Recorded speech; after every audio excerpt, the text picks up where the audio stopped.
வணக்கம் நண்பா. நான் உங்க சொல்லிப்பேன். நம்ம இன்னைக்கு இந்த வீடியோவில் எதை பற்றி பார்க்க போகிறோம் அப்படின்னு பார்த்தீங்கன்னா, பென்டென் ஃபேன்மேட் யூனிவர்ஸை சேர்ந்த சோப்ரீஃப் அப்படின்னு சொல்லக்கூடிய ஒரு பவர்ஃபுல்லான ஏலியனை பற்றி தான் இந்த வீடியோவில் ரொம்பவே தெளிவாக பார்க்க போகிறோம். சரி, டைம் வேஸ்ட் பண்ணாமல் டக்குனு வீடியோக்குள்ள போயிடலாமா? நான் உங்கள் செடிபாய். வெல்கம் டு செடிபாய் யூடியூப் சேனல். வாங்க வீடியோவை ஸ்டார்ட் பண்ணிடலாம்.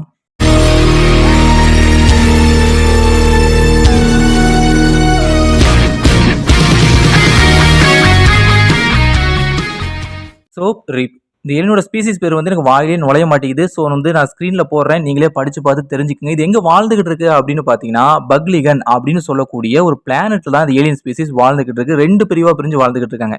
ஒரு பிரிவை பார்த்தீங்க அப்படின்னா, ஆழ்கடலில் தான் இவங்க வந்து வாழ்ந்துகிட்டு இருக்காங்க. கடலுக்கு அடியில் வாழ்ந்துகிட்டு இருக்காங்க.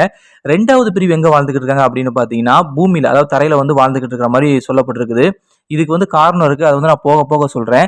ஆக்சுவலி இவங்க தரையில் வாழ்ந்திருந்தாலுமே இவங்களுக்கும் தண்ணி அப்படிங்கிறது ரொம்ப ரொம்ப ரொம்ப முக்கியமானது. இவங்க என்ன செய்வாங்க அப்படின்னு பார்த்தீங்கன்னா, பகல் நேரத்துலலாம் தரையில் இருப்பாங்க.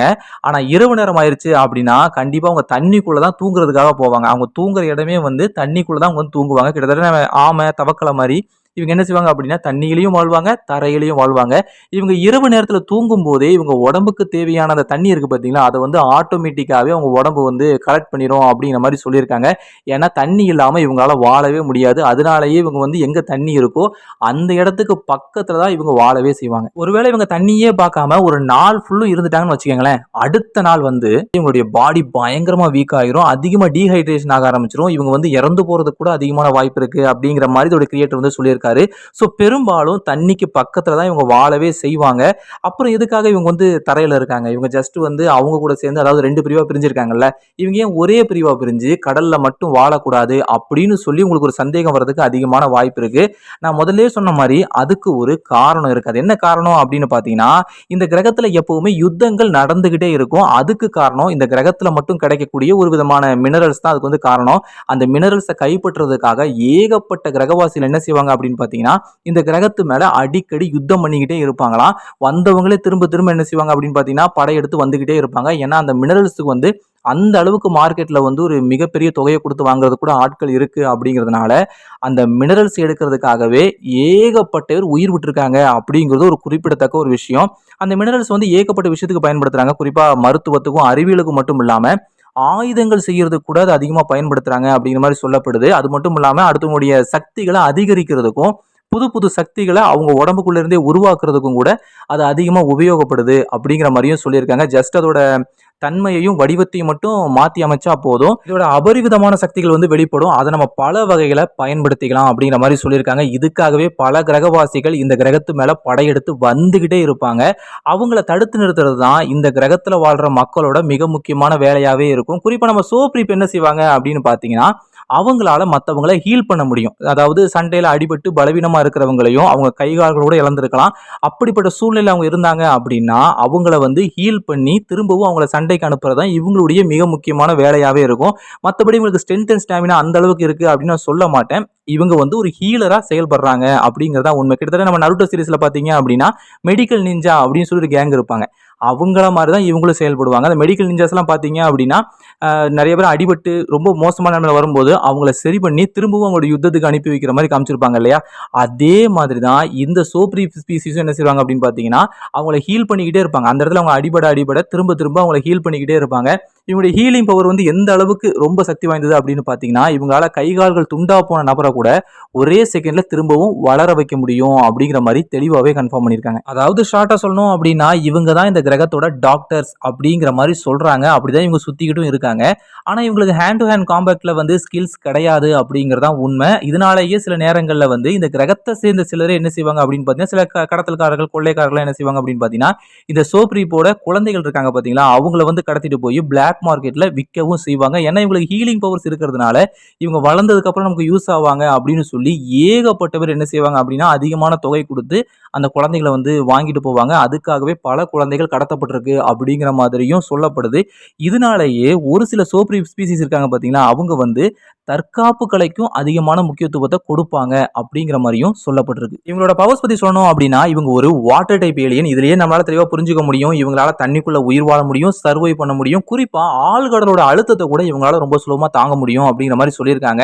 ஏன்னா இவங்களுடைய ஆர்ஜினே ஆழ்கடல் தான். அங்கிருந்தா இவங்க வரவே செஞ்சிருக்காங்க. ஸோ அதோட அழுத்தத்தை இவங்களால ரொம்ப சுலபமா தாங்கிக்க முடியும். இருந்தாலும் இவங்களால தரையில கூட உயிர் வாழ முடியும். ரொம்ப நேரத்துக்கு வாழ முடியாது அப்படின்னாலும் ஒரு நாள் அளவுக்கு இவங்களால தரையில உயிர் வாழ முடியும் அப்படிங்கிறது தெளிவாவே கன்ஃபார்ம் பண்ணியிருக்காங்க.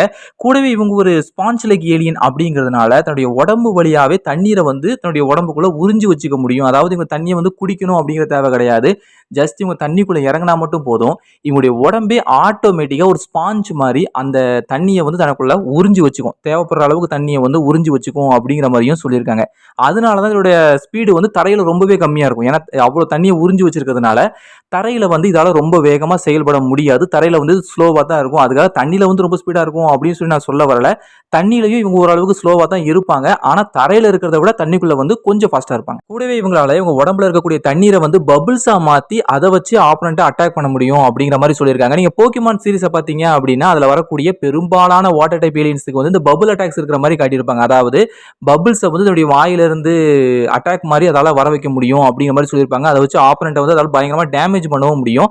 அந்த பவர் வந்து சோப்ரீப்புக்கும் இருக்கு. ஆனா சோப்ரீப்பால தன்னுடைய வாயிலிருந்து மட்டும் கிடையாது, கைகள் தன்னுடைய உடம்புல இருந்து எங்க இருந்து வேணாலும் பபிள்ஸை வந்து அதால கொண்டு வர முடியும். அதை வச்சு எதிரியை வந்து பயங்கரமா தாக்க முடியும் அப்படிங்கிற மாதிரி சொல்லியிருக்காங்க. அதாவது கிட்டத்தட்ட ஒரு வெடிகுண்டு மாதிரி அதை வந்து யூஸ் பண்ணிக்க முடியும். எதிரி மேல பட்ட உடனே அந்த பபிள்ஸ் வந்து பயங்கரமா வெடிக்க ஆரம்பிச்சிடும். அதன் மூலமா எதிரிகள் வந்து பயங்கரமா டேமேஜ் ஆகிறதுக்கு அதிகமான வாய்ப்பு இருக்கு.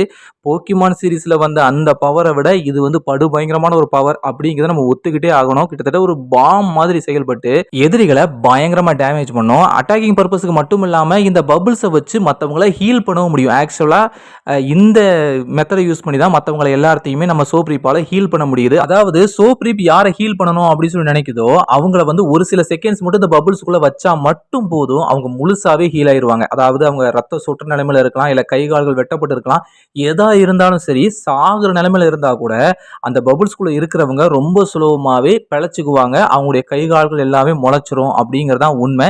ஆக்சுவலா இது வந்து இதோட கிரியேட்டரே வந்து கன்ஃபார்ம் பண்ணியிருக்காரு. ஆனா அதே நேரத்துல ஒருத்தரோட உயிர் போயிருச்சு அப்படின்னா அவங்கள உயிரோட கொண்டு வர முடியாது. அந்த பவர்ஸ் வந்து இதுக்கு கிடையாது அப்படிங்கறதான் உண்மை. ஆனா இதுல ஒரு பிரச்சனையும் இருக்கு. அது என்ன பிரச்சனை அப்படின்னு பாத்தீங்கன்னா இவங்க யூஸ் பண்ற பபிள்ஸுக்கு வந்து அவங்க உடம்புல இருக்கிற அதிகமான தண்ணீர் வந்து செலவாகும்.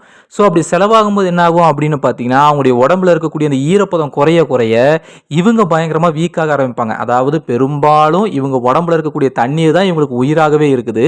அந்த தண்ணீர் முழுசா இவங்க விட்டு போயிருச்சு அப்படின்னா இவங்க இறந்து போறது கூட அதிகமான வாய்ப்பு இருக்கு. ஸோ அந்த தண்ணீர் வந்து எந்த அளவுக்கு காலி ஆகுதோ அந்த அளவுக்கு இவங்க அதிகமா வீக் ஆகிக்கிட்டே இருப்பாங்க. ஸோ இவங்க வந்து அந்த பபிள்ஸை யூஸ் பண்ணி ஒருத்தரை ஹீல் பண்ணும்போது இவங்க அதிகமா வீக் ஆகிட்டு இருப்பாங்க அப்படிங்கிறதா உண்மை. பெரும்பாலும் இதை வந்து தண்ணிக்கு பக்கத்தில் இருக்கும்போது செஞ்சாங்க அப்படின்னா ஒரு பிரச்சனையும் கிடையாது.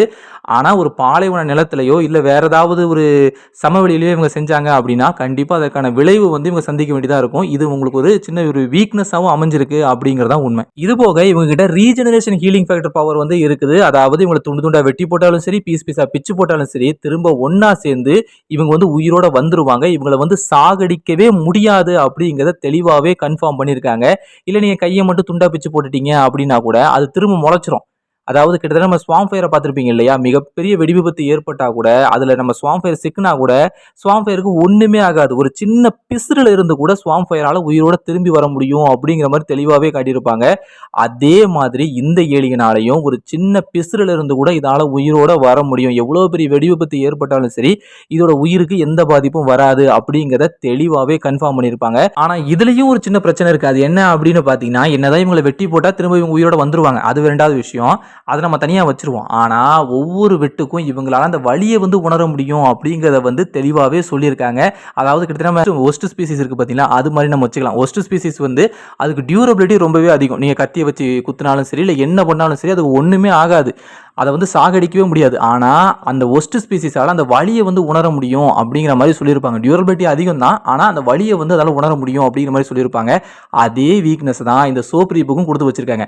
சோப்ரீப்பு வந்து எவ்வளோ வெட்டினாலும் சாகாது அப்படின்னாலும் அந்த வலியை வந்து அதால் உணர முடியும். இது வந்து இந்த ஏலியனுக்கு ஒரு மிகப்பெரிய வீக்னஸாக அமைஞ்சிருக்கு அப்படிங்கிறதான் உண்மை. கூடவே இந்த ஏலியன் ஸ்பீசிஸ்க்கு டியூரபிலிட்டி வந்து ரொம்ப ரொம்ப ரொம்ப ரொம்ப ரொம்ப கம்மி. கிட்டத்தட்ட ஒரு கிச்சன் ஸ்பாஞ்ச் இருக்குது பார்த்தீங்களா, அந்த அளவுக்கு தான் இதுக்கு டியூரபிலிட்டி இருக்கும் அப்படிங்கிறத தெளிவாகவே கன்ஃபார்ம் பண்ணியிருக்காங்க. அவங்களுடைய பர்சனல் வெப்சைட்லேயே தெளிவாக கன்ஃபார்ம் பண்ணியிருக்காங்க. அதாவது நம்ம 4 ஆர்ம்ஸ் மாதிரி ஒரு ஏலியன்ஸ் போச்சு அப்படின்னா, அது கூட சண்டை போட்டுச்சு அப்படின்னு வச்சுக்கோங்களேன், கிட்டத்தட்ட லேசாக ஒரு பேப்பரை கிழிக்கிற மாதிரி நம்ம சோப் ரிப்பை வந்து கிழிச்சு தூக்கி எறிஞ்சிட்டு போய்க்கிட்டே இருக்கும் அப்படிங்கிறத தெளிவாகவே சொல்லியிருக்காங்க. அதுவும் வெறும் கையாலேயே அசால்ட்டாக தோக்கடிக்க முடியும். அப்போ யோசிச்சு பாருங்க, இந்த ஏலியனோட டியூரபிலிட்டி வந்து எந்த அளவு கம்மியாக இருக்குது அப்படின்னு சொல்லி ஒரு சாதாரண ஏலியன் நினச்சா கூட அதை 2 துண்டாக பிச்சு போட முடியும். ஆனால் அது திரும்ப வளர்ந்துரும் அப்படிங்கிறது வேற விஷயமா இருந்தாலும் அதுக்கு வலி அப்படிங்கிற ஒரு விஷயம் வந்து கண்டிப்பாக ஏற்படும். ஸோ அது வந்து ஒரு மிகப்பெரிய வீக்னஸாக அமைஞ்சிருக்கு.